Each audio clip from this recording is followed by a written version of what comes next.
புதிய மாவட்ட உறுப்பினர் என்ற அடிப்படையில் விசேடமாக இந்த பிரதேசத்தில் செறிந்து வாழும் மலையக மக்கள் செறிந்து வாழும் பிரதேசங்களுக்கு சென்று அவர்களுக்கு தேவையான சேவைகளை செய்வதற்கு செல்லும் போது அவர்களை கண்டு பேசும்போது விளங்குகின்றது. இந்த பழமை வாய்ந்த வீடுகளில் சில வெடிப்புகள் ஏற்படும் போது கூட எமது மக்கள் பயப்படுகின்றார்கள் அவ்விடத்தில் வசிப்பதற்கு.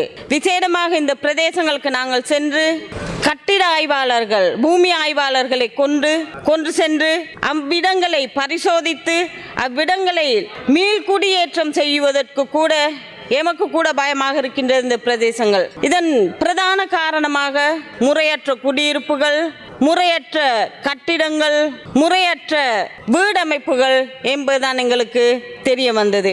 நாங்கள் உண்மையிலேயே சந்தோஷப்படுகின்றோம். ஒரு புறம் இந்த நாட்டில் இதற்கு முன் இயற்கை அழிவுகள் ஏற்பட்டுள்ளது.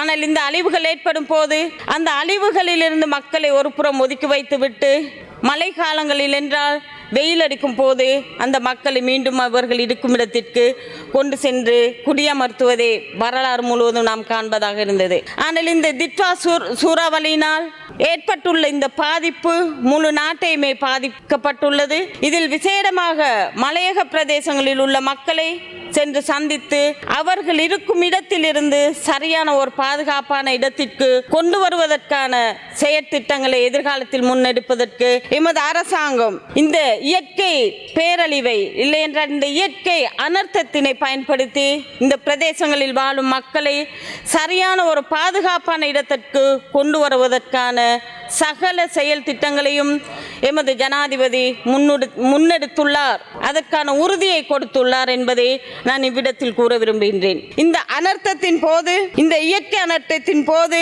உங்களுக்கு தெரியும், ஒவ்வொரு காலங்களிலும் வரும் இயற்கை அனர்த்தங்களின் போது ஒவ்வொருவரும் தனியாக செயல்பட்டு தனது தனி செயல்களை இந்த மக்களுக்கு பெற்றுக் கொடுத்தார்கள். ஆனால் இன்று இந்த புதிய அரசாங்கம் இந்த இயற்கை பேரனர்த்தத்தின் போது இந்த நாட்டின் அதிமேதகு ஜனாதிபதி முதல் பிரதமர் முதல் அமைச்சர்கள், உறுப்பினர்கள், அதே போல் பிரதி அமைச்சர்கள், பிரதேச சபை, நகர சபை உறுப்பினர்கள் அனைவரும் ஒன்றிணைந்து, அது மாத்திரமல்ல இந்த நாட்டில் உள்ள சகல அரச ஊழியர்கள், மாவட்ட செயலாளர்கள் உட்பட பிரதேச செயலாளர்கள், அதே போல் கிராம உத்தியோகஸ்தர்கள், அபிவிருத்தி அதிகாரிகள், அது மாத்திரமில்லாது சிவில் அமைப்புகள், சகல அமைப்புகளும் ஒன்றிணைந்து பாதிக்கப்படாத பிரதேசங்களில் உள்ள மக்கள் அனைவரும் ஒன்றிணைந்து இந்த அனர்த்தத்திலிருந்து மக்களை மீட்டெடுப்பதற்கான சகல திட்டங்களை முன்னெடுத்து இன்று இந்த சூறாவளி ஏற்பட்டு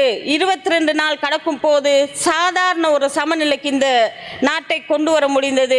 இந்த அரச ஊழியர்கள், முப்படையினர், போலீஸ் அதிகாரிகள் அனைவரும் ஒன்றிணைந்து செயல்பட்டதின் பிரதிபலனாக. அது மாத்திரமல்ல, பிரதி சபாநாயகர் அவர்களே, எங்களுக்கு தெரியும், இந்த நாட்டில் இயற்கை அனர்த்தம் ஏற்படும் போது இந்த நாட்டிற்கு பல நாடுகளிலிருந்து நிதிகள் பெறப்பட்டது, உதவிக்கரங்கள் நீட்டப்பட்டதானால் அது மக்களுக்கு சென்றடைந்ததா என்ற ஒரு கேள்விக்குறி எமது மத்தியில் இன்றும் இருக்கின்றது.